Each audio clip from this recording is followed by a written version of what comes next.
So hello everyone, this is Manoj Kumar and I welcome you all at the Manukarnikas and आज का जो हमारा topic होने वाला है वो है 10th क्लास का सेकंड चैप्टर पर्टिकुलरली। ठीक है, अभी जो हम कर रहे हैं वो फिज़िक्स के रिवीजन लेक्चर्स कर रहे हैं जिसके अंदर हम 3 वीडियोज़ बनाने जा रहे हैं। जो फर्स्ट वीडियो है वो आपका एक फास्ट ट्रैक रिवीजन होगा। Second video is about what to remember कि हमें क्या क्या उस चैप्टर के अंदर से याद रखना है। एंड जो थर्ड वीडियो होने वाला है वो न्यूमेरिकल प्रॉब्लम्स को लेकर रहेगा। सही है, तो आज का जो हमारा टॉपिक है वो है आपके सामने प्रकाश का अपवर्तन, that is refraction of light. क्या है? रिफ्रैक्शन ऑफ लाइट, या फिर कहो कि प्रकाश का अपवर्तन। इससे पहले जो हम एक चैप्टर पढ़ के आए थे वो अगर आप ध्यान से सुनोगे, ध्यान से देखा होगा तो आपने देखा होगा कि वो था क्या? Reflection of light. क्या था? रिफ्लेक्शन ऑफ लाइट था, या फिर कहो कि प्रकाश का परावर्तन था, है ना। वो वाली वीडियो हम पहले डिस्कस कर चुके हैं। ठीक है, तो ये चैप्टर 1 के ऊपर पहली वीडियो है। ठीक है, सॉरी, चैप्टर 2 के ऊपर पहली वीडियो है जो कि आप लेफ्ट एंड राइट कॉर्नर्स में आप लिखा हुआ देख भी पा रहे होंगे। तो चलिए इसको डिस्कस करना शुरू करते हैं। तो प्रकाश का अपवर्तन, हाँ, तो प्रकाश के अपवर्तन से पहले ये एक बार ये डायग्राम समझो। ठीक है, इस डायग्राम से चीज़ों को अच्छे से समझते हैं। इसमें जैसे कि आप देख पा रहे हो यहाँ पे आपको एक इंसिडेंट रे नज़र आ रही है। इंसिडेंट रे मतलब एक आपतित किरण है। प्रकाश की आती हुई किरण को हम क्या कहते हैं? आपतित किरण कहते हैं, जो कि आपके कहाँ पे आ रही है? ओ बिंदु पे, यहाँ पे आपकी आपतित है। ठीक है, तो ये क्या हुआ? ये आपका आपतन बिंदु हुआ।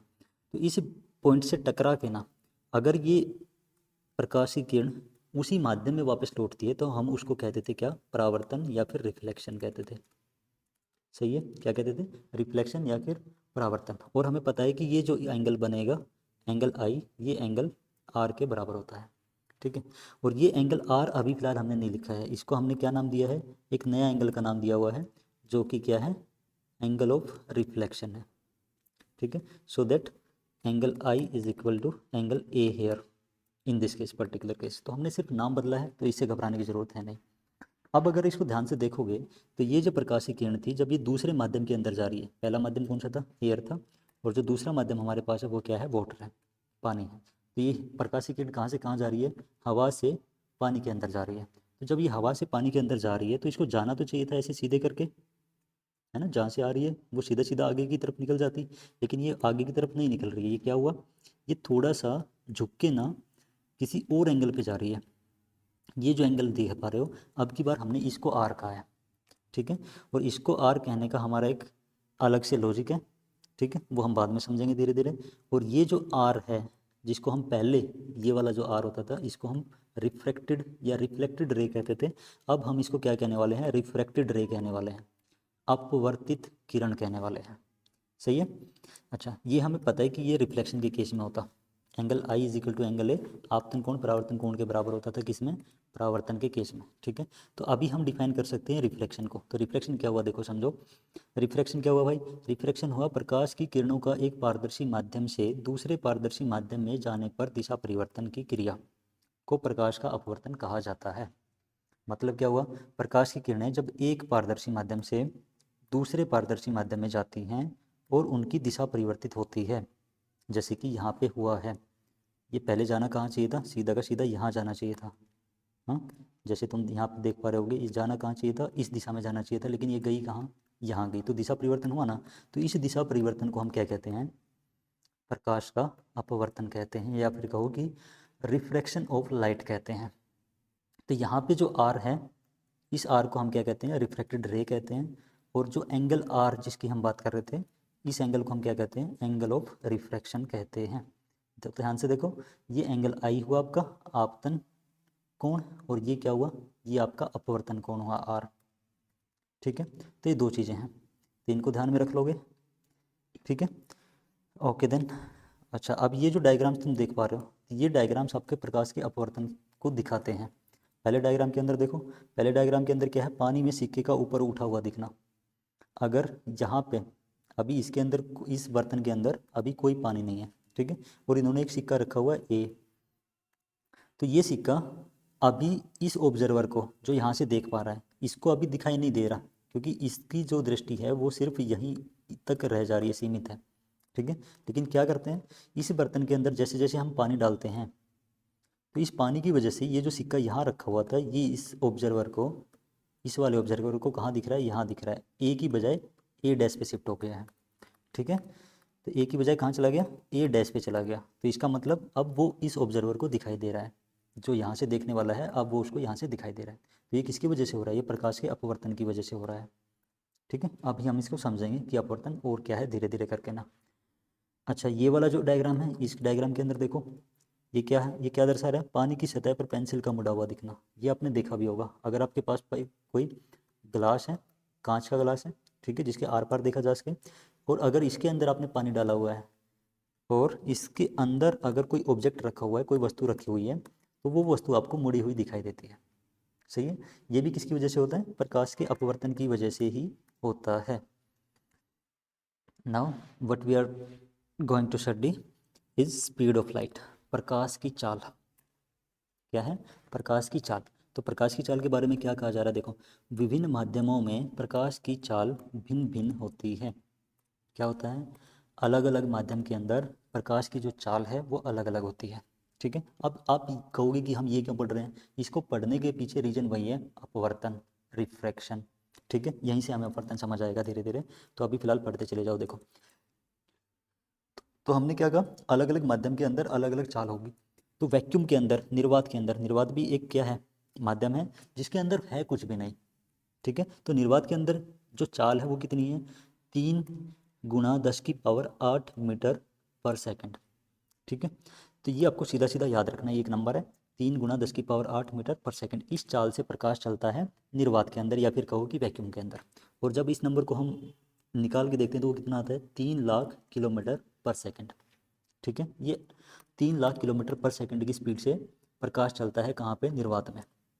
वाटर के अंदर देखो, पानी के अंदर कितनी स्पीड से चलता है, 2,25,000 किलोमीटर पर सेकंड। गिलास के अंदर, गिलास मतलब कांच के अंदर, कांच के अंदर कितनी स्पीड है, 2 लाख किलोमीटर पर सेकंड। और ये यहाँ पे लिखा हुआ है लगभग। तो लगभग का क्या मतलब है कि हो सकता है कि इससे थोड़ा सा ऊपर हो, इससे थोड़ा सा नीचे हो, लेकिन लगभग एक अप्रोक्सीमेटेड वैल्यू यही है कि पानी के अंदर तो कितनी चाल है, पानी के अंदर चाल है आपकी 2,25,000, और गिलास के अंदर कितनी है, 2 लाख किलोमीटर पर सेकंड। एक सेकंड के अंदर इतना किलोमीटर है। तो सोच के देखो प्रकाश कितनी गति से चलता होगा, ठीक है। अब समझो, यहीं से हम दो चीज़ें डिफाइन करते हैं, optically denser medium, optically rarer medium, जिसको हम हिंदी में क्या कहते हैं, सघन माध्यम, प्रकाशतः सघन माध्यम, और प्रकाशतः विरल माध्यम, ठीक है। विरल को हम क्या कहते हैं, रेयरर कहते हैं, और डेंसर को हम क्या कहते हैं, सघन कहते हैं, ठीक है। तो ये दो चीज़ें याद रखना, क्योंकि मैं इन्हीं के साथ में जाऊँगा, ठीक है ना। मैं जो भी चीज़ें आगे पढ़ने वाला हूँ वो इन्हीं के साथ में पढ़ने वाला हूँ, डेंसर के साथ में और रेयरर के साथ में। तो डेंसर क्या होता है, सघन होता है, रेयरर क्या होता है, विरल होता है। अब इनको समझो कि ये हैं क्या, किसको हम डेंसर कहेंगे, किसको हम रेयरर कहेंगे। पानी में प्रकाश की चाल कांच में प्रकाश की चाल से अधिक है। जैसे कि तुम देख पा रहे हो कि पानी के अंदर प्रकाश की चाल कितनी, 2,25,000, और गिलास के अंदर कितनी, 2 लाख किलोमीटर। तो हम कह सकते हैं कि पानी में प्रकाश की चाल कांच में प्रकाश की चाल से ज़्यादा है। तब हम कहते हैं कि पानी की अपेक्षा कांच प्रकाशतः सघन माध्यम है। क्या कह रहे हैं कि पानी की अपेक्षा कांच एक प्रकाशतः सघन माध्यम है। सघन माध्यम मतलब डेंसर मीडियम है, और कांच की अपेक्षा पानी प्रकाशतः विरल माध्यम है, जस्ट इसी का उल्टा, ठीक है। तो पानी को हम क्या कह रहे हैं, पानी की अपेक्षा कांच प्रकाशतः सघन माध्यम है। तो कांच क्या है, कांच डेंसर मीडियम है, किसकी अपेक्षा, पानी की अपेक्षा, ठीक है। हो सकता है किसी और माध्यम की अपेक्षा ना हो, ठीक है। तो इसी का उल्टा क्या है, इसी का उल्टा है, कांच की अपेक्षा पानी क्या है, प्रकाशतः विरल माध्यम है। तो इसका मतलब एक सीधी सीधी बात समझो कि जिसमें प्रकाश की चाल ज़्यादा थी वो क्या हुआ, वो विरल माध्यम हुआ, ठीक है। कांच की अपेक्षा पानी प्रकाशतः विरल मतलब पानी के अंदर प्रकाश की चाल ज़्यादा है ना। देखो 2,25,000 किलोमीटर, और गिलास के अंदर कितनी, 2 लाख किलोमीटर। तो सिंपल सी बात है, जिसके अंदर प्रकाश की चाल ज़्यादा वो प्रकाशतः विरल, जिसके अंदर कम वो प्रकाशतः सघन, या फिर कहो कि डेंसर। तो हम यहाँ पे क्या कर सकते हैं, देखो वाटर वर्सेज गिलास किया हुआ है, पानी वर्सेज गिलास। तो पानी वर्सेज गिलास में क्या हुआ, गिलास डेंसर हुआ, वाटर क्या हुआ, रेयरर हुआ।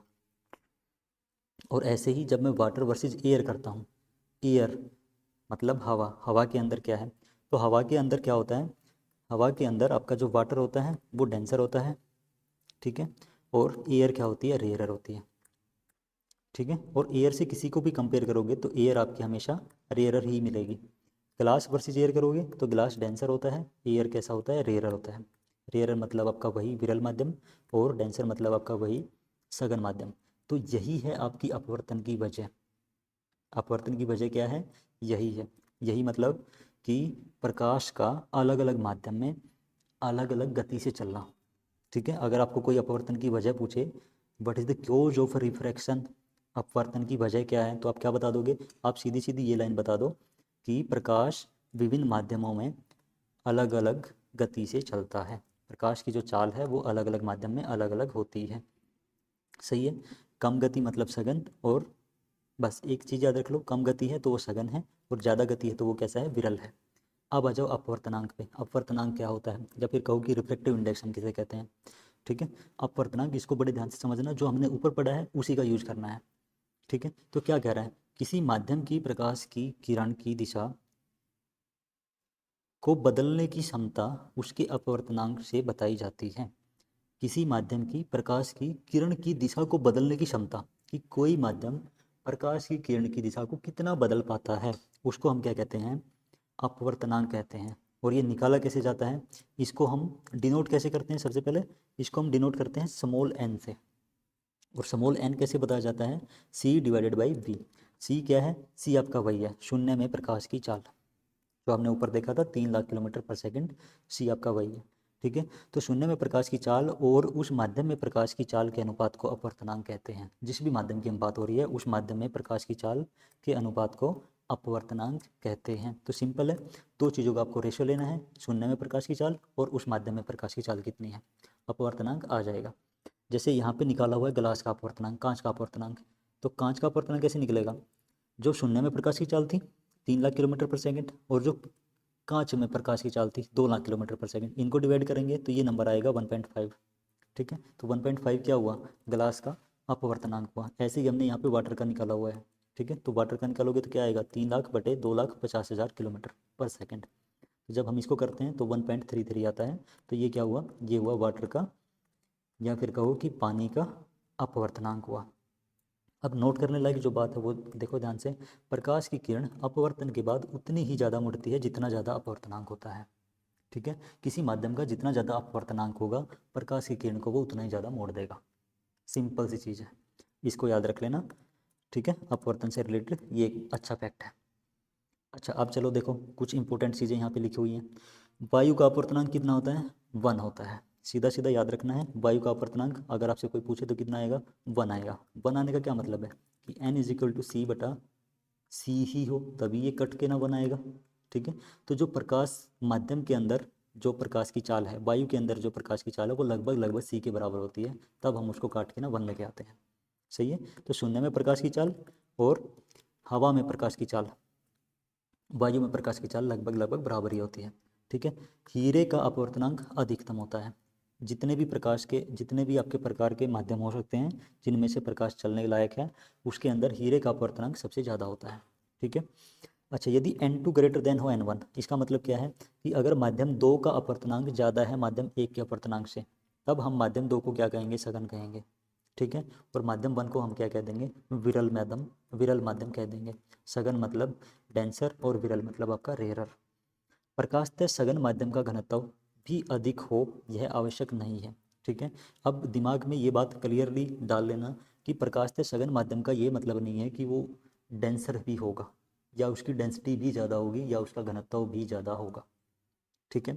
प्रकाशतः सघन माध्यम का होने का मतलब ये कतई नहीं है कि उसका घनत्व भी ज़्यादा होगा, ये आवश्यक नहीं है। निर्वात या शून्य की अपेक्षा अपवर्तनांक को निरपेक्ष अपवर्तनांक भी कहा जाता है।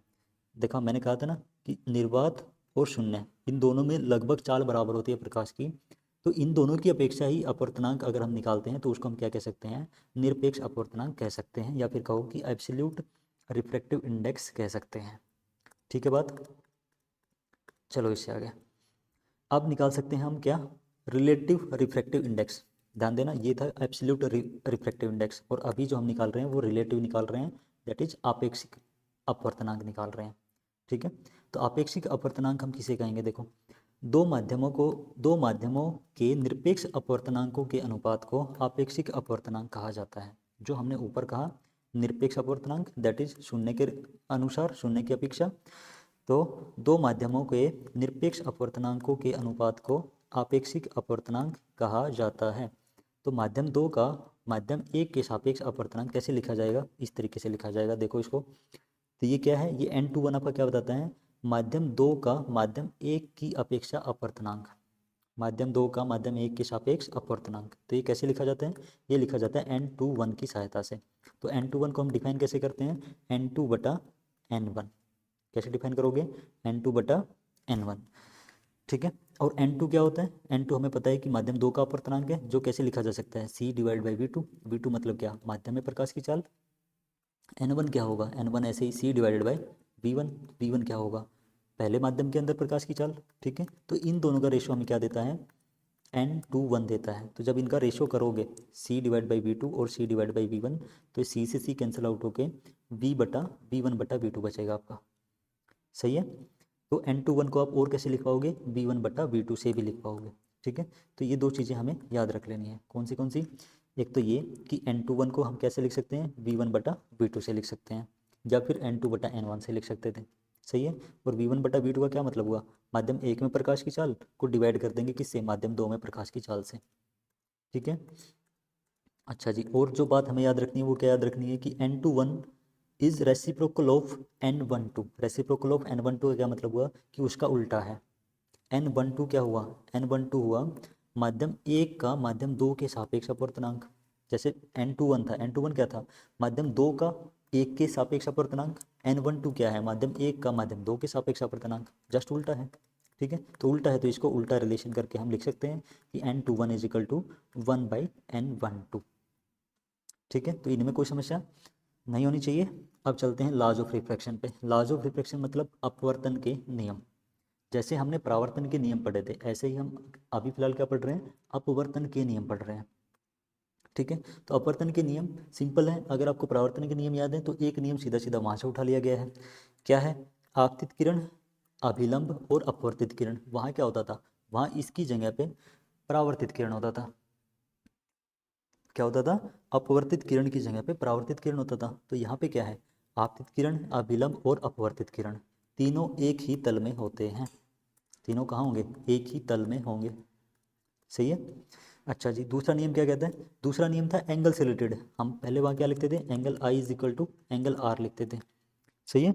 अभी यहाँ पे हम क्या लिख रहे हैं, देखो समझो ध्यान से, यहाँ पे जो दूसरा नियम है उसको हम स्नेल का नियम भी कहते हैं, क्या कहते हैं, स्नेल का नियम भी कहते हैं, स्नेल्स लॉ कहते हैं। तो स्नेल्स लॉ क्या कहता है कि साइन आई बटा साइन आर, साइन आई बटा साइन आर एक कांस्टेंट होगा, एक नियतांक होगा, क्या होगा, sine I by sine are is a constant, एक नियतांक होगा। और वो नियतांक किसके बराबर आता है, वो आता है n21 के। n21 मतलब अपवर्तनांक, किसका, माध्यम दो का, किसके रिस्पेक्ट में, किसके सापेक्ष, एक के सापेक्ष, ठीक है।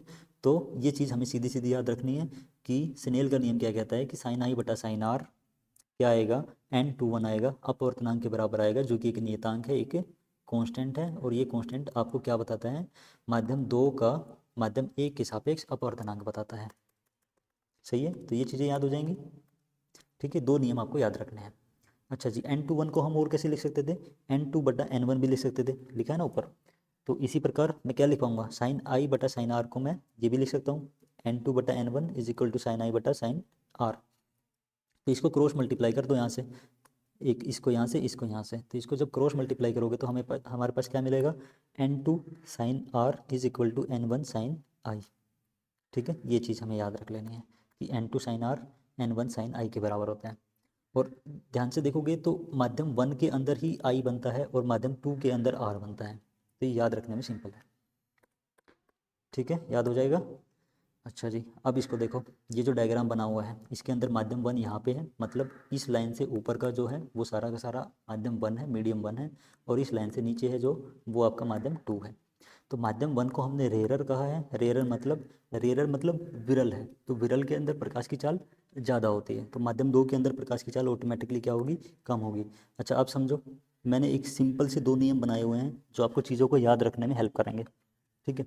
अब हमें ये जो नियम है ये किस चीज़ को याद रखने में हेल्प करेंगे कि जो प्रकाश की किरण है वो मुड़ेगी कहाँ पे, कहाँ मुड़ेगी का क्या मतलब है कि ये जानी चाहिए थी ऐसे सीधी करके, अब ये जा सकती है, यहाँ से भी जा सकती थी, अब ये नीचे ही क्यों आई? तो इस चीज़ को याद रखने के लिए क्या है, दो नियम है छोटे छोटे, इनको याद रख लेना।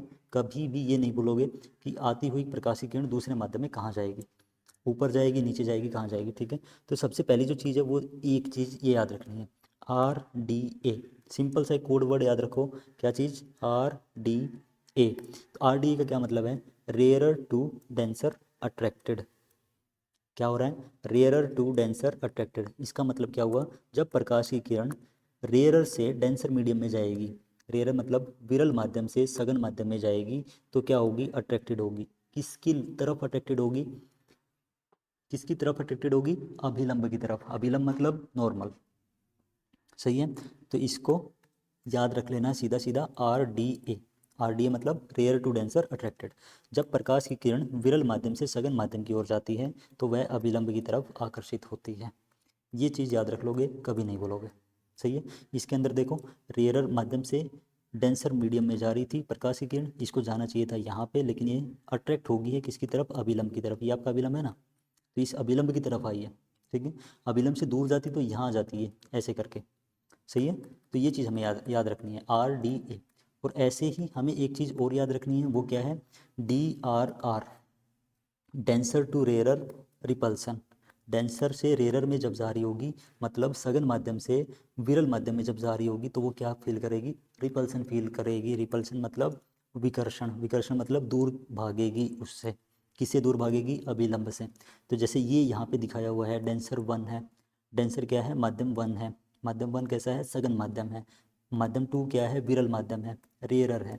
तो जब डेंसर से रेयरर में जा रही है, ये प्रकाशीय किरण आई, इस बिंदु पर टकराई, और इस बिंदु से टकरा के ये सीधी जानी चाहिए थी यहाँ पे, लेकिन ये गई कहाँ, ये इस अभिलंब से दूर खिसक गई है, विकर्षित हो गई है, रिपेल हो गई है, रिपल्सिव हो गई है, ठीक है। तो ये इस दिशा में गई है, ठीक है। तो इसको याद रखने में कोई समस्या नहीं होनी चाहिए आप लोगों को। अच्छा जी, अब थोड़ा सा आगे चलो। जब प्रकाश की किरण सतह के लंबवत गिरती है तब वह सीधी गुजर जाती है। जब प्रकाश की किरण क्या होगी, सतह के लंबवत गिर रही होगी, लंबवत का क्या मतलब हुआ कि सीधी सीधी यहीं पे आ जाए, क्या करे, सीधी बिल्कुल यहीं आ जाए, अभिलंब के ऊपर ही आ जाए, तो वो क्या करेगी, वो सीधी निकल जाएगी, ठीक है। इस चीज़ को याद रखने में कोई समस्या नहीं होनी चाहिए। अच्छा जी, अब ये दो चीज़ें देखो, अब ये जो दो चीज़ें हैं ये तुम सिंपली समझ सकते हो अगर तुम्हें सारा का सारा ऊपर वाला मटेरियल समझ में आया है तो। ये आपकी ग्लास स्लैब है जो आप पहले ही देख रहे हो, ये क्या है, ग्लास स्लैब। ग्लास स्लैब मतलब आयताकार सिल्ली, जिसको हम क्या बोलते हैं, कांच की आयताकार सिल्ली बोलते हैं, है ना, कांच की आयताकार सिल्ली। तो इसके अंदर क्या हो रहा है समझो, इसके अंदर इस ए बी सरफेस के ऊपर, इस ए बी लाइन के ऊपर एक प्रकाश की किरण आपतित है जो अभिलंब के साथ में एंगल आई बनाए हुए है, ठीक है। इसका आपतन कोण कितना है, आई है।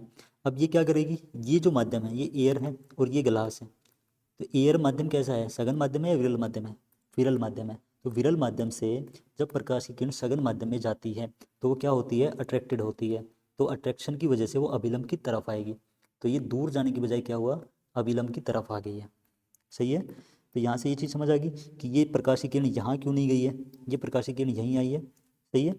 अच्छा जी, अब ये प्रकाश की किरण आती हुई, ये डेंसर मीडियम है, ये रेयरर मीडियम है, वापस हवा में जाएगी ना ग्लास से, ठीक है।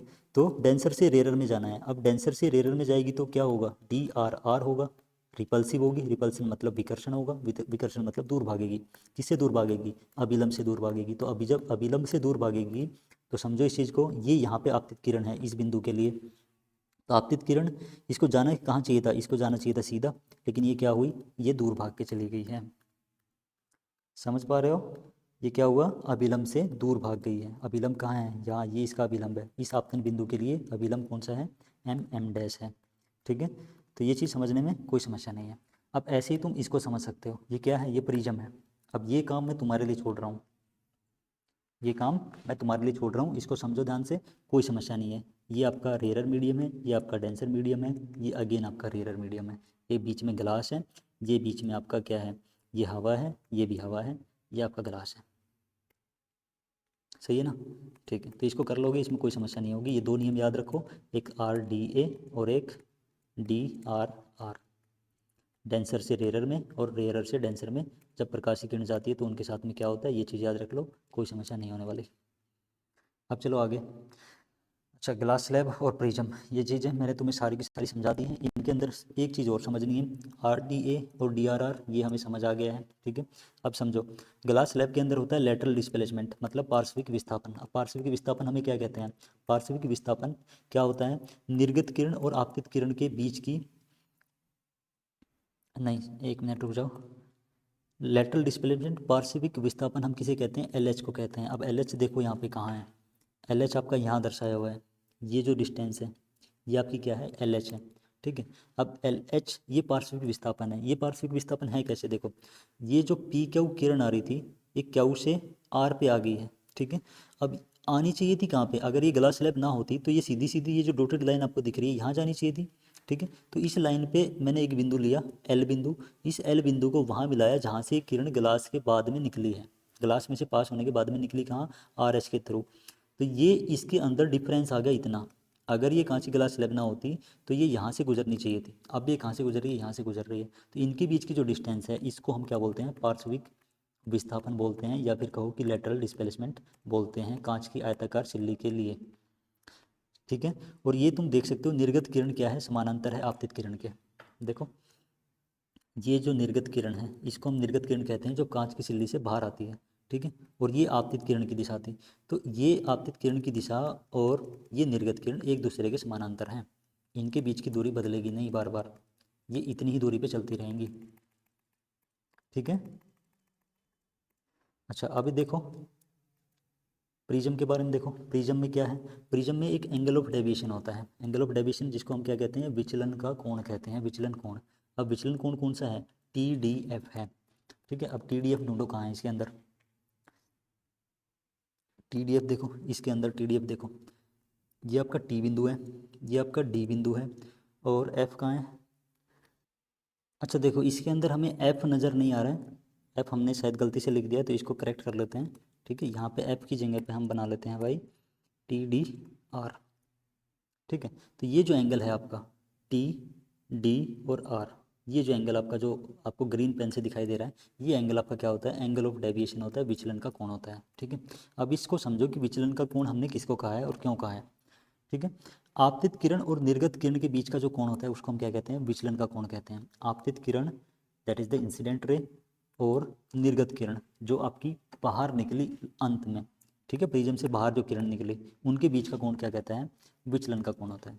तो आपतित किरण ये थी PQ, ठीक है। और ये अगर मैं आगे बढ़ाता तो ये कहाँ जाती? T तक जाती अगर ये प्रिज्म ना होता, ठीक है। और ये जो निकली है ये कहाँ से निकली? ये RS पे निकली है। तो RS को अगर मैं पीछे की तरफ बढ़ाऊंगा तो ये इनके बीच का जो एंगल बनेगा इसको हम क्या कहते हैं? विचलन कोण कहते हैं, सही है, ठीक है। तो ये दो चीज़ें याद रख लेना है। और प्रिज्म के बारे में और क्या याद रख सकते हो? प्रिज्म एक जो यूजली हम लेके चलते हैं, जो एक आमतौर पर हम लेके चलते हैं, वो एक समकोण, सॉरी समकोण कह रहा हूँ, एक समबाहु त्रिभुज होता है, जिसके अंदर का जो कोण होगा प्रत्येक कोण वो 60 डिग्री का होगा। तो ये कोण भी 60 डिग्री का होगा और ये कोण भी 60 डिग्री का होगा, ठीक है। और इसको हम एंगल A को, ये जो ऊपर वाला कोण होता है इसको हम क्या बोलते हैं? इसको हम प्रिज्म का कोण भी बोलते हैं, सही है। इसके अंदर दो परावर्तक सतह होती हैं, AB और AC, जो किसी एंगल पे झुकी होती हैं। अच्छा जी, अब चलते हैं लेंसेज को लेके ना, ठीक है। जैसे हमने परावर्तन के केस में मिरर पढ़े थे, दर्पण पढ़े थे, यहाँ पे हम क्या पढ़ने वाले हैं? यहाँ पे हम लेंस पढ़ने वाले हैं। तो लेंस किसे कहोगे? पारदर्शक पदार्थ का वह टुकड़ा जो दो निश्चित ज्यामितीय सतहों से घिरा रहता है। क्या है? एक पारदर्शक पदार्थ है, पारदर्शक मतलब जिसका आर पार देखा जा सके, उसका वह टुकड़ा जो निश्चित ज्यामितीय सतहों से घिरा रहता है, जो दो निश्चित ज्यामितीय सतहों से घिरा रहता है। कोई भी दो सतह होनी चाहिए, ठीक है। लेंस दो प्रकार के होते हैं। लेंस कितने प्रकार के होते हैं? दो प्रकार के होते हैं। पहला कौन सा? Convex lens. दूसरा कौन सा? Concave lens. जैसा हमारे पास कन्वेक्स मिरर और कनकेव मिरर होते थे, ऐसा ही हमारे पास क्या है लेंस के केस में है। एक को हम उत्तल लेंस कहते हैं, कन्वेक्स को हम क्या कहते हैं? उत्तल लेंस कहते हैं, कनकेव को हम क्या कहते हैं? अवतल लेंस कहते हैं, ठीक है। अब देखो इनके भी अलग अलग प्रकार हैं, ठीक है। मिरर के हमने प्रकार नहीं देखे थे, होते भी नहीं है। यहाँ पे इनके अलग अलग प्रकार हैं। कन्वेक्स लेंस 3 तरीके के हो सकते हैं, कनकेव लेंस 3 तरीके के हो सकते हैं, ठीक है। अब इनको समझो। ये जो आप लेंस देख पा रहे हो पहले वाला, इसको हम क्या कहते हैं? अभ्योतल लेंस कहते हैं। अभ्योतल मतलब उभय जमा उत्तल, दो शब्दों के मेल से बना हुआ है अभ्योतल। अभ्योतल का मतलब क्या है? कि बाई कन्वेक्स, ये दोनों तरफ से कन्वेक्स है, ठीक है। क्या कैसा है? दोनों तरह से कन्वेक्स है, इसकी जो दोनों सतहें हैं वो ऐसी हैं, दोनों तरह से ही कन्वेक्स है, ठीक है। तो इसको हम क्या कहते हैं, उभयोतल कहते हैं। दूसरे वाला देखो, समतल उत्तल, समतल जमा उत्तल, ठीक है। प्लेनो कन्वेक्स, एक हिस्सा जिसका प्लेन हो, एक हिस्सा जिसका समतल हो, ठीक है। तो इस लेंस के लिए तुम देख सकते हो कि ये वाला हिस्सा जो है, हाँ, ये वाला हिस्सा इसका कैसा है, समतल है, और दूसरे वाला उत्तल लेंस जैसा है, ठीक है।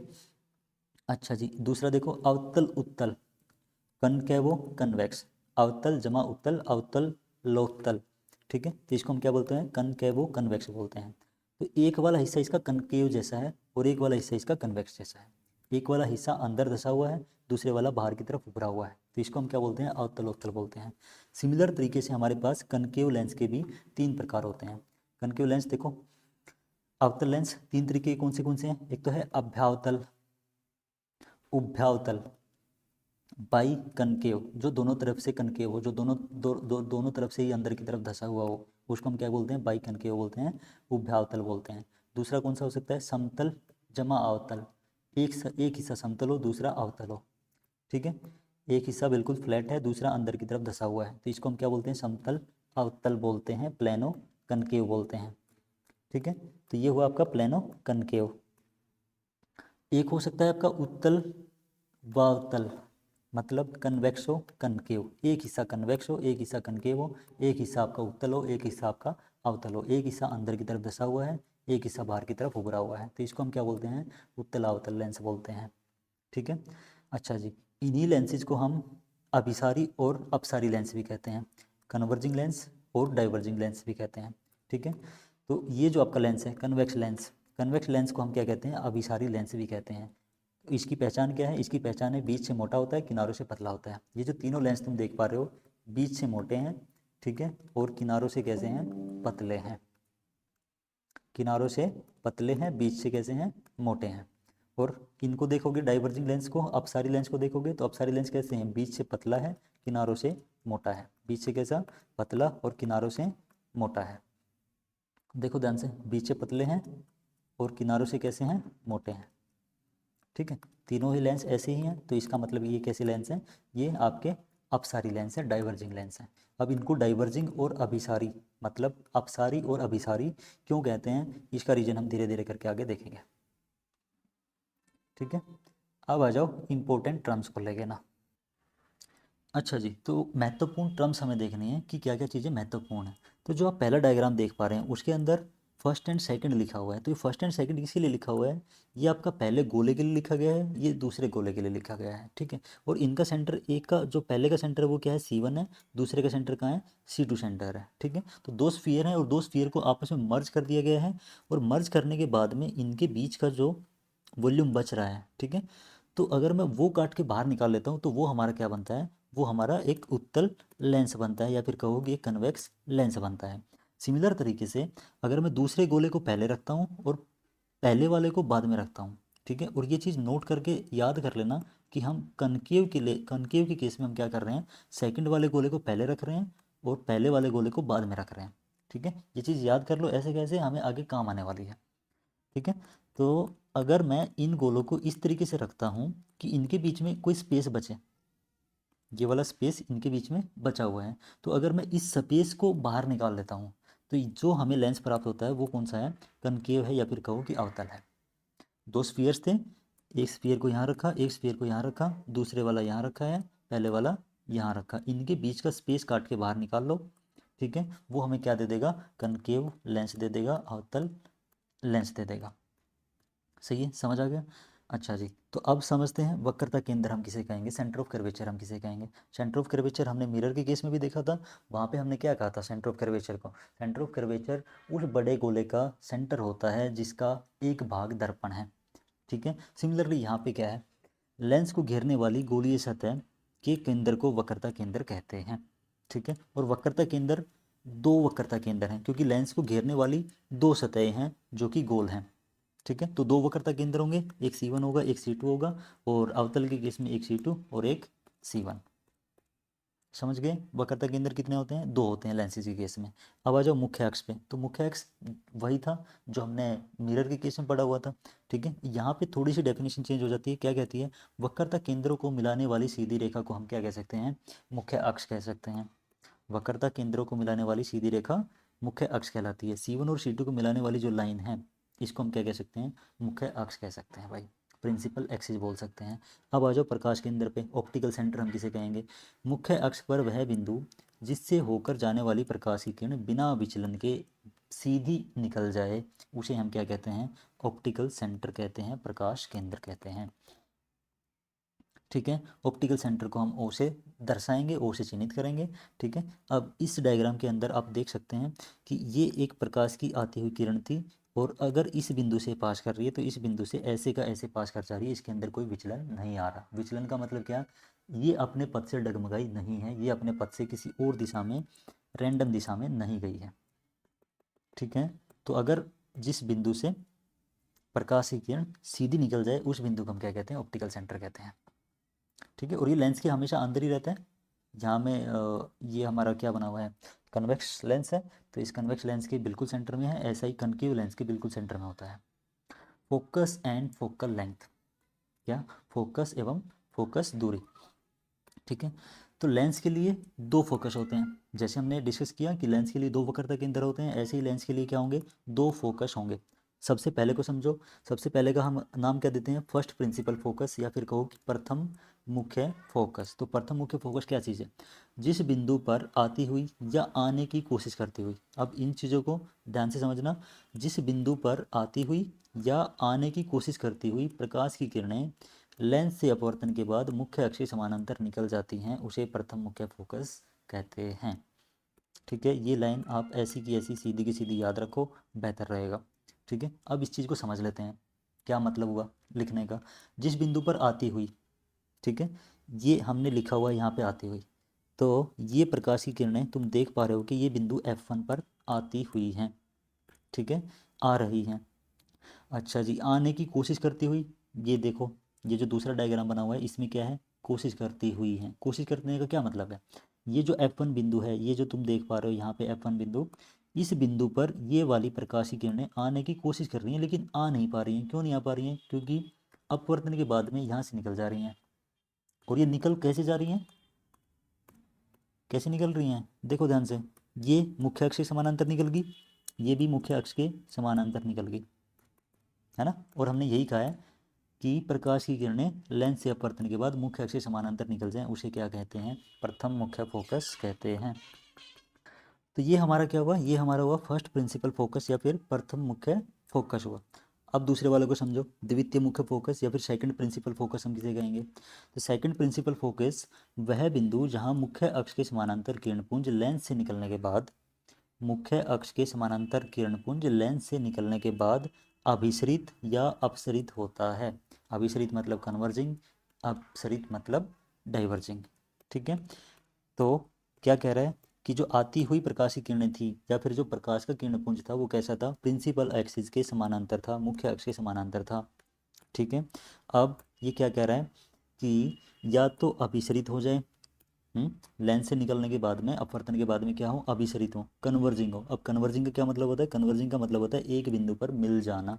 तो अभिसरित का क्या मतलब हुआ, एक बिंदु पर मिल जाना। मतलब क्या, कि आती हुई प्रकाश की समानांतर किरणें अगर निकलने के बाद में, अपवर्तन के निकलने के बाद में, हाँ, एक बिंदु पर आकर मिल जा रही हैं, तो हम उसे क्या कहेंगे, द्वितीय मुख्य फोकस कहेंगे। अच्छा, दूसरे वाले में समझो।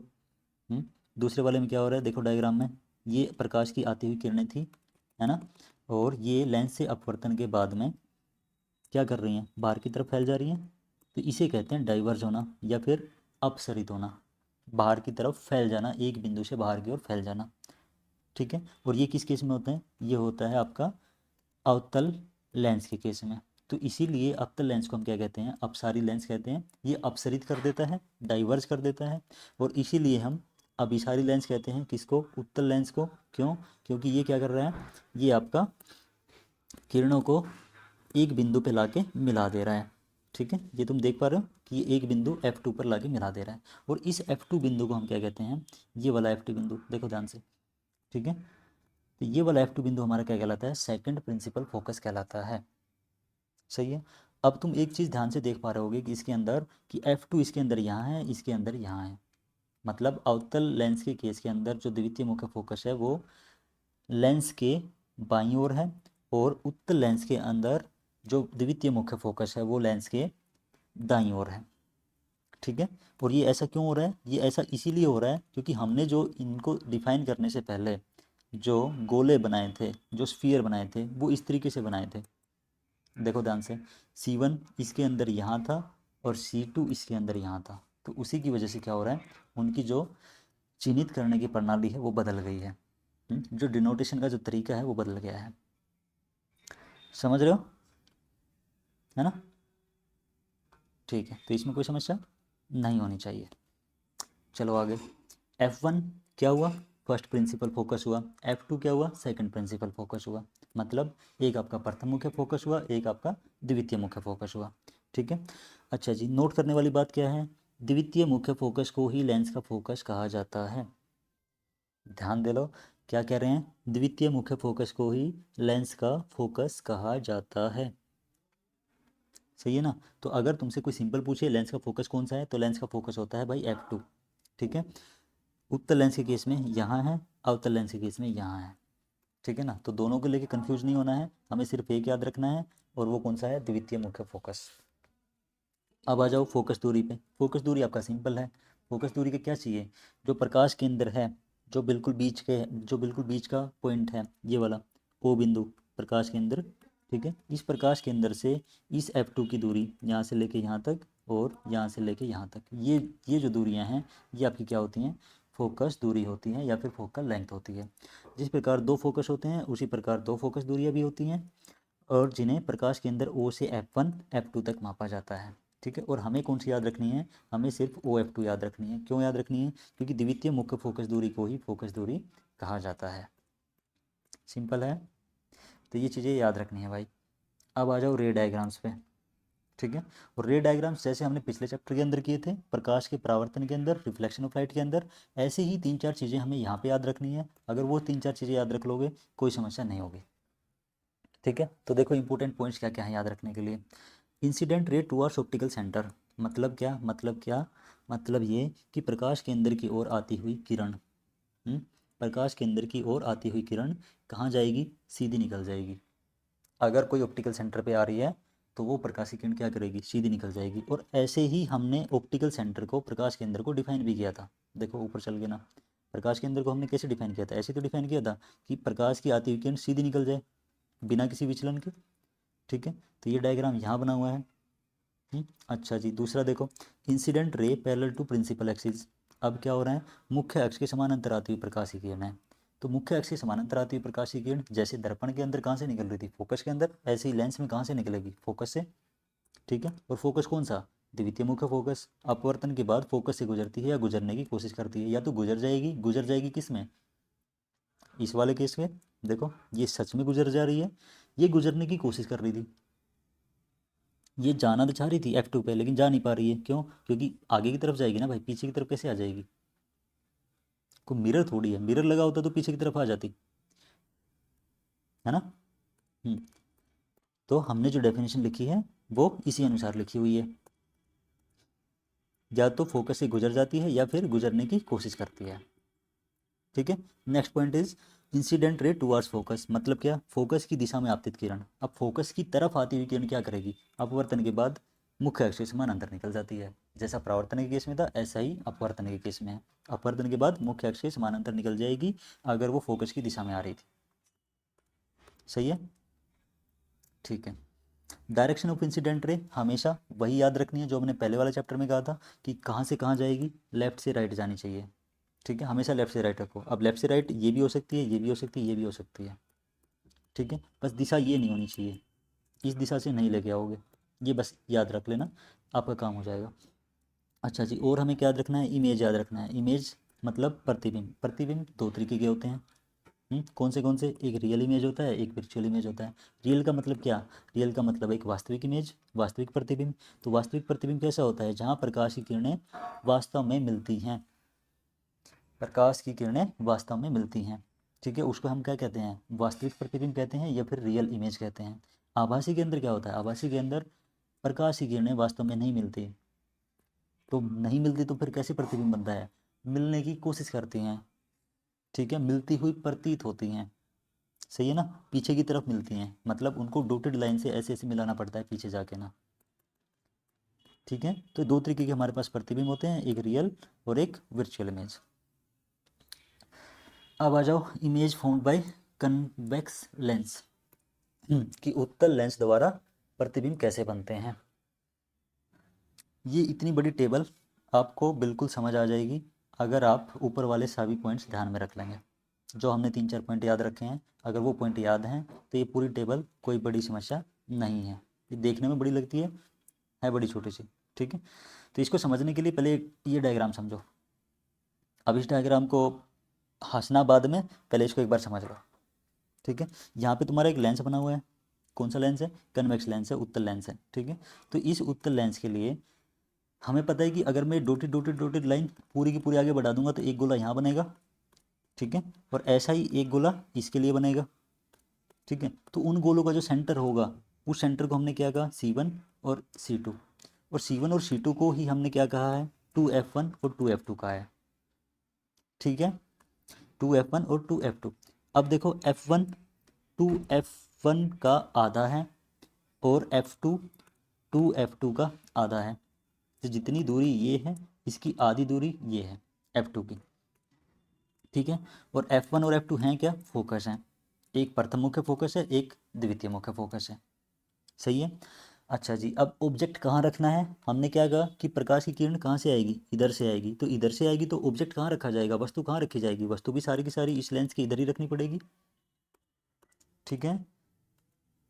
ओके जी, तो अब चलो, कहाँ चले गए, एक मिनट रुक जाओ भाई, हाँ ये रहा, देखो अब वस्तुएं सारी की सारी यहाँ रखी जाएंगी, तो वस्तुएं रखने की पॉसिबिलिटीज़ क्या क्या हैं, या तो मैं कहाँ रख सकता हूँ, यहाँ पे रख सकता हूँ, इसके बीच में OF1 के बीच में, ठीक है, ये वाला, या फिर मैं F1 पे रख सकता हूँ, या फिर मैं F1 2F1 के बीच में रख सकता हूँ, फिर 2F1 पे रख सकता हूँ, फिर 2F1 से लेके ना इन्फिनिटी तक के बीच में रख सकता हूँ, फिर कहाँ रख दोगे, इन्फिनिटी पे रख दोगे, और मतलब इन्फिनिटी मतलब बहुत ज़्यादा दूर, जैसे कि सूरज है, अब सूरज पे कोई वस्तु रख दी वो तो भाई पिघल के चल देगी, है ना। तो ये हमारे पास पॉसिबिलिटीज़ हैं किसके लिए, वस्तु को रखने के लिए। ये फिर भाग गया है, रुको, कहाँ जाएगा, ठीक है। तो ये हमारे पास पॉसिबिलिटीज़ हैं किसकी, पोजीशन ऑफ ऑब्जेक्ट की, वस्तु की स्थिति की। तो वस्तु की स्थिति कहाँ कहाँ हो सकती है, लेंस F1 के बीच में, F1 पर, 2F1 तथा 2F1 के बीच, 2F1 पर, 2F1 तथा अनंत के बीच, अनंत पर, ठीक है। अब हमें देखने हैं कि इन वस्तुओं को जब हम इन पोजीशंस पे रखेंगे तो उनके प्रतिबिंब या उनके इमेज कहाँ बनेंगे, ठीक है। तो इमेज बना के देखते हैं। तो ऑब्जेक्ट हमने पहले कहाँ रखा, F1 और 2F1 के बीच में रखा, देखो ये F1 है, ये 2F1 है, इनके बीच में कोई ऑब्जेक्ट ये रखा हुआ है AB, ठीक है। तो इस AB से हमें क्या करना है, एक इसका इमेज बनाना है। तो इमेज कैसे बनेगा, इमेज बनाने के लिए हमें चाहिए प्रकाश की किरणें। तो प्रकाश की किरण हमने एक निकाली पैरेलल टू द एक्सिस, समानांतर निकाली मुख्य अक्ष के, तो मुख्य अक्ष से समानांतर किरण कहाँ जाएगी, फोकस से जाएगी, तो ये गई F2 से, और ये यहाँ तक हमने आगे बढ़ा ली है, ठीक है। अच्छा, दूसरी किरण हमने क्या की, दूसरी किरण हमने निकाली ऑप्टिकल सेंटर से, प्रकाश के अंदर से। अब प्रकाश के अंदर में से जो किरण जाती है वो सीधी सीधी निकलेगी, ऐसा ही तो हमने कहा था। तो ये सीधी सीधी निकलेगी तो ये मिलेगी कहाँ पे, ये इस A' बिंदु पे मिल जाएगी यहाँ, ठीक है। तो इसका मतलब इस A का जो इमेज हुआ वो यहाँ प्राप्त हुआ हमें, ठीक है।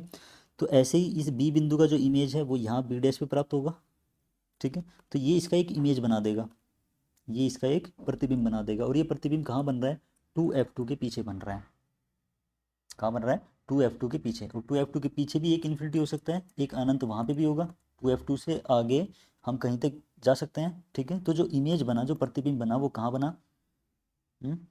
प्रतिबिंब कहाँ बना भाई, प्रतिबिंब बना 2F2 के पीछे, देखो 2F2 तथा अनंत के बीच में बना, 2F2 से लेके अनंत के बीच में बनेगा। इमेज बना कैसा बना, वास्तविक बना या आभासी बना, वास्तविक बना। वास्तविक क्यों बना, क्योंकि प्रकाश की किरणें सच में आगे मिली हैं, ऐसा नहीं है कि हमने डॉटेड लाइन मिलानी पड़ी है, सच में मिली हैं, तो कैसा बना, वास्तविक बना। उल्टा बना है, सीधा उल्टा बना है, देखो ए ऊपर था, यहाँ पे ए नीचे आ गया ए डैश, ठीक है। तो इसका मतलब क्या हुआ, ये उल्टा बना। अच्छा जी, और बड़ा बनाया छोटा, ये बड़ा बना है, ठीक है। जितनी हाइट इसकी है ए बी की, उससे ज़्यादा हाइट रही होगी ए डैश बी डैश की, ठीक है ना। ठीक है, अब दूसरे को समझो। दूसरे वाला ये है हमारे पास में, object is between lens and F1, lens और F1 के बीच में रखा हुआ है। देखो ये लेंस है, लेंस मतलब ये O बिंदु है इसका, और F1 ये बिंदु है इसका, तो O और F1 के बीच में रखा हुआ है ये ए बी। देखो ध्यान से, तो ये भी इसके बीच में रखा हुआ है, ठीक है। अब इसका इमेज बनाने के लिए क्या करोगे, वहीं प्रकाशीय किरणें चाहिए हमें, तो प्रकाशीय किरणें निकालो। एक निकाली हमने समानांतर मुख्य अक्ष के, समानांतर निकाली तो वो कहाँ से जाएगी, F2 से जाएगी, जा रही है, ठीक है। एक निकाली हमने प्रकाश केंद्र से, प्रकाश केंद्र से जाने वाली किरण कहाँ जाती है, सीधी चली जाती है, ठीक है। अब ये इस दिशा में तो कहीं मिलने वाली है नहीं, क्योंकि फैल जा रही हैं। आगे की तरफ फैलेंगी तो मिलेंगी नहीं, मिलेंगी तो कहाँ मिलेंगी, पीछे की तरफ बढ़ाना पड़ेगा। तो इस लाइन को हमने पीछे बढ़ाया, सिमिलरली इस वाली लाइन को हमने पीछे बढ़ाया, तो ये टकराई कहाँ पे, ए डैश पे, ठीक है। तो ए का जो प्रतिबिंब बना वो कहाँ बना, ए डैश पे बना, ठीक है। तो इसी प्रकार जो बी का प्रतिबिंब बनेगा वो कहाँ बनेगा, बी डैश पे बनेगा, ठीक है। तो ये बना इसका इमेज, कहाँ बना, इसके पीछे बना, जहाँ मैं खड़ा था उसके पीछे बना। ये खड़ा कहाँ था, यहाँ था, पीछे बना, ठीक है। अच्छा ये कैसा बना, वर्चुअल है या रियल है, वास्तविक है या आभासी है, आभासी है। क्यों, क्योंकि प्रकाश की किरणें सच में नहीं मिल रही हैं, है ना। छोटा बना, बड़ा बना, बड़ा बना, ठीक है। तो इसको सारे को वेरीफाई कर लो। 2F1, अच्छा हमने कहाँ रखा था, लेंस तथा F1 के बीच में रखा था ना, हाँ लेंस और F1 के बीच में रखा था। तो लेंस और F1 के बीच में वस्तु थी, लेंस तथा F1 के बीच में, इमेज कहाँ बना, वस्तु के पीछे बना, वर्चुअल बना, मतलब आभासी बना, सीधा बना है और बड़ा बना है। ये सारी की सारी चीज़ें तुम देख सकते हो इसमें, है ना। ठीक है, तो इसी प्रकार तुम जो बाकी की जो टेबल बची हुई है ना वो सारी बना सकते हो। और ये जो टिक लगे हुए हैं, ये वाला और ये वाला, ये हमने पहले बनाया हुआ है। देखो ध्यान से, F1 पर जब रखा होगा, F1 पर रखा होगा, उसके लिए जो डायग्राम है वो हमने बनाया हुआ होगा। देखो ये वाला, अगर ऑब्जेक्ट यहाँ रखा होता तो उसका इमेज कहाँ बनता, उसका इमेज बनता ही नहीं, उसका इमेज बनता जाके ना इन्फिनिटी पे, अनंत पे जाके बनता, क्योंकि ये रेखाएं मिलेंगी नहीं, ना पीछे मिलेंगी ना आगे मिलेंगी, कहीं नहीं मिलेंगी, तो कहाँ बनेगा, अनंत पे बनेगा, ठीक है। दूसरा वाला देखो, टेबल कहाँ है, ये रही। अनंत पर जब रखा हो, अनंत पर जब रखा हो मतलब जैसे सूरज रखा होता है, और सूरज से जब प्रकाश की किरणें आती है तो वो कैसी आती हैं, पैरेलल आती हैं, समानांतर आती हैं। तो यहाँ से जब प्रकाश की किरणें आएंगी तो वो समानांतर आएंगी।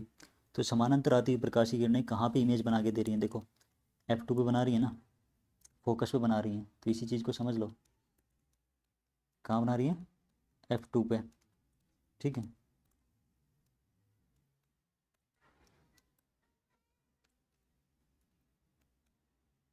Just give me a minute, हाँ आ गए।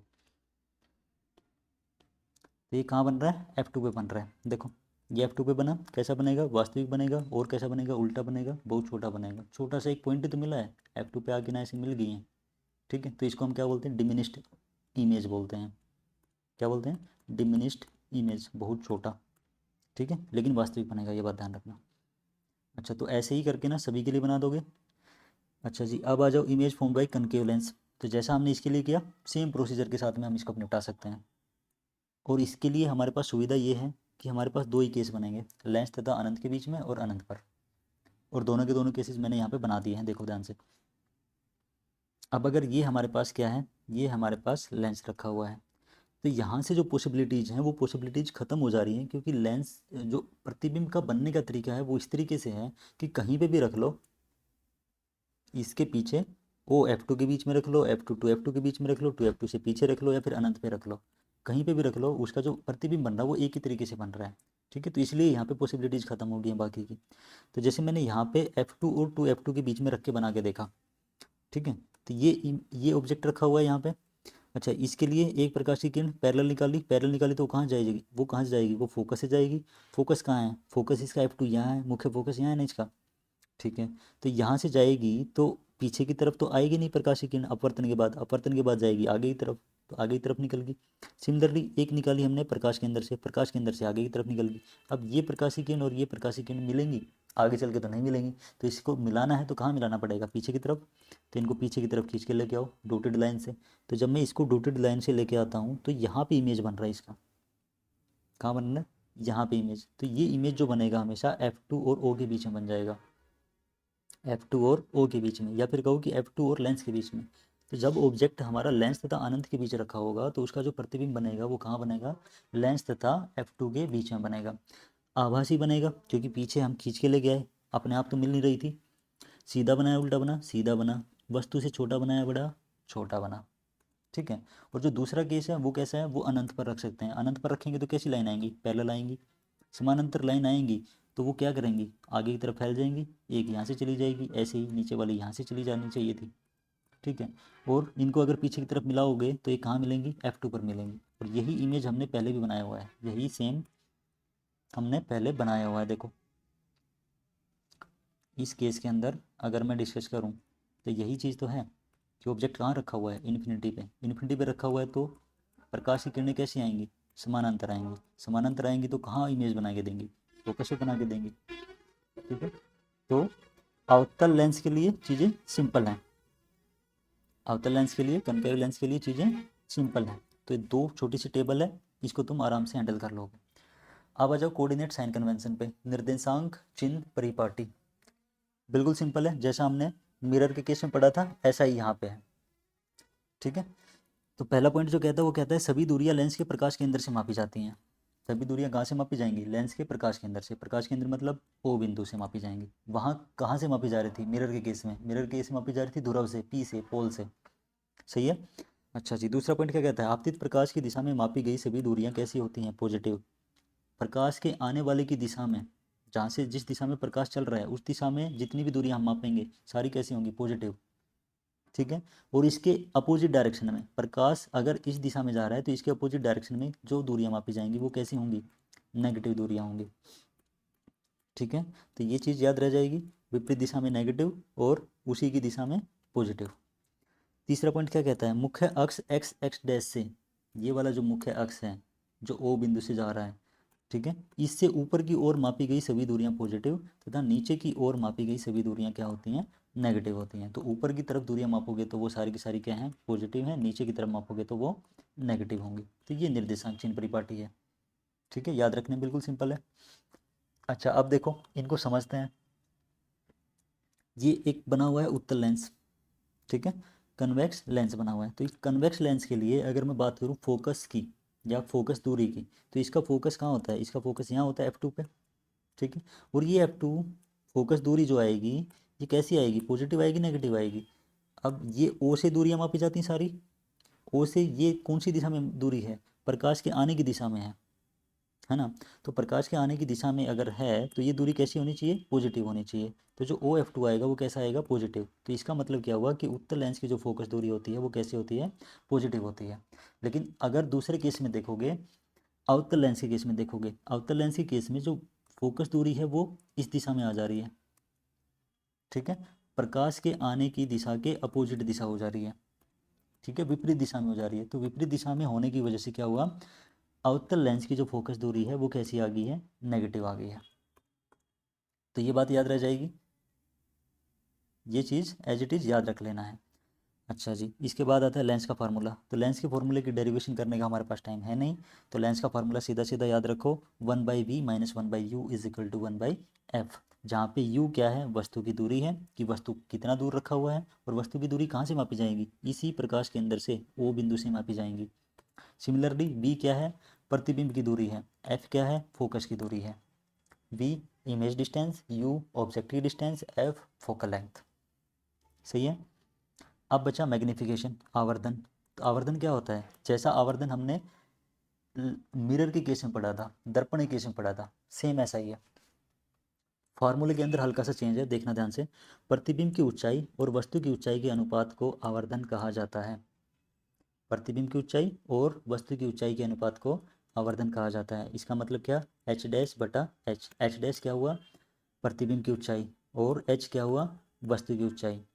और ये किसके बराबर आता है, v बटा u के बराबर, v डिवाइडेड बाई यू।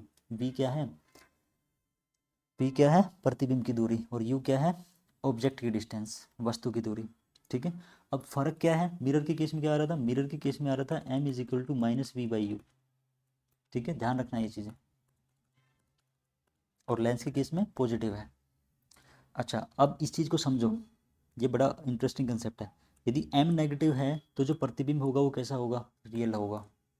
अगर m नेगेटिव है तो प्रतिबिंब रियल, और m पॉजिटिव है तो प्रतिबिंब कैसा, वर्चुअल, आभासी। अब m से अगर मैं m निकाल लेता हूँ, मैं आवर्धन निकाल लेता हूँ, तो मैं ये बता सकता हूँ कि जो प्रतिबिंब बना वो कैसा बना, आभासी बना या रियल बना, आभासी बना या वास्तविक बना, मैं ये बता सकता हूँ। कैसे पता चलेगा, देखो ध्यान से।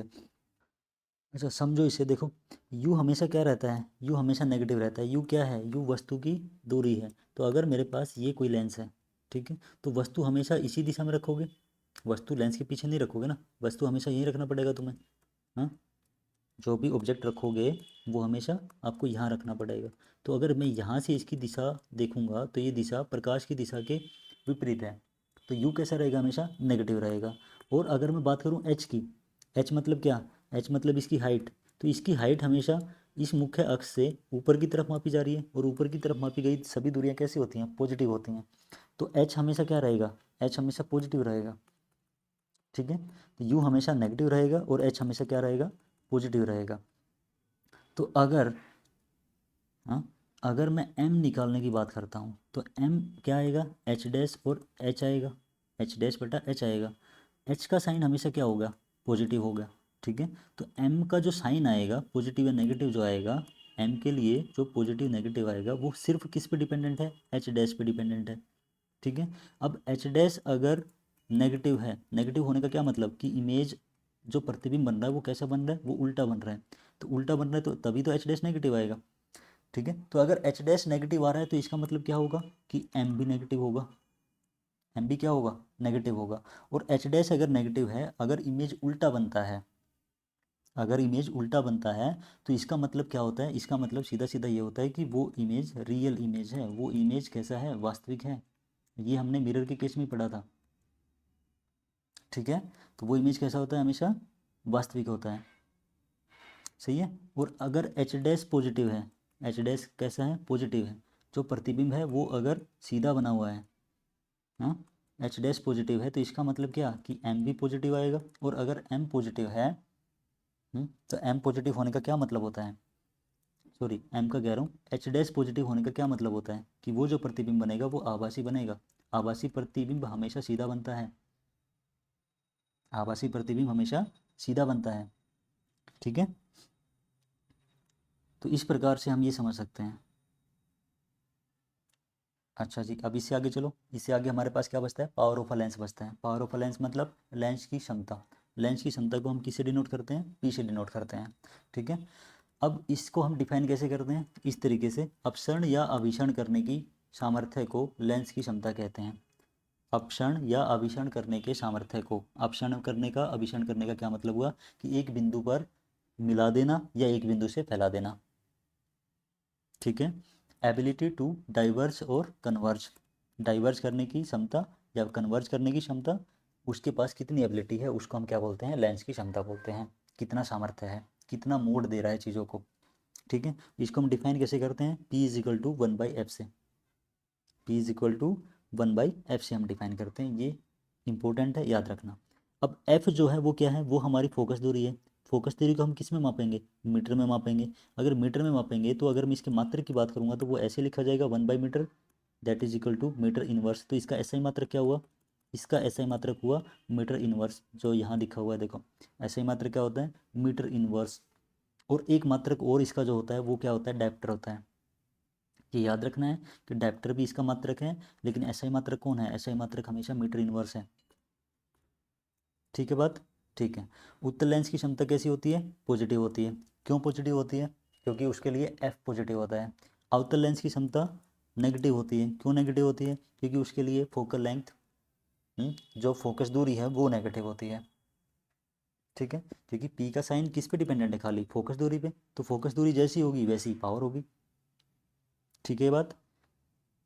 ठीक है। तो कन्वेक्स लेंस जो होगा उसकी जो पावर आएगी वो पॉजिटिव आएगी, और जो कनकेव लेंस होगा उसकी जो पावर आएगी वो नेगेटिव आएगी। और अगर बहुत सारे लेंसेज आपस में जोड़ के कनेक्ट करके रखे हुए हैं, फिर पूछ ले कि इनकी पावर कितनी आएगी, तो इनकी पावर को तुम सीधा सीधा बता सकते हो कि P1 plus P2 plus P3। जो पावर पहले की है, जो पावर दूसरे की है, जो पावर तीसरे की है, सभी को ऐड कर दो, क्या मिल जाएगा, टोटल पावर मिल जाएगी। सही है। तो ये था भाई आज आज का वीडियो लेक्चर, और आप सभी का बहुत बहुत धन्यवाद।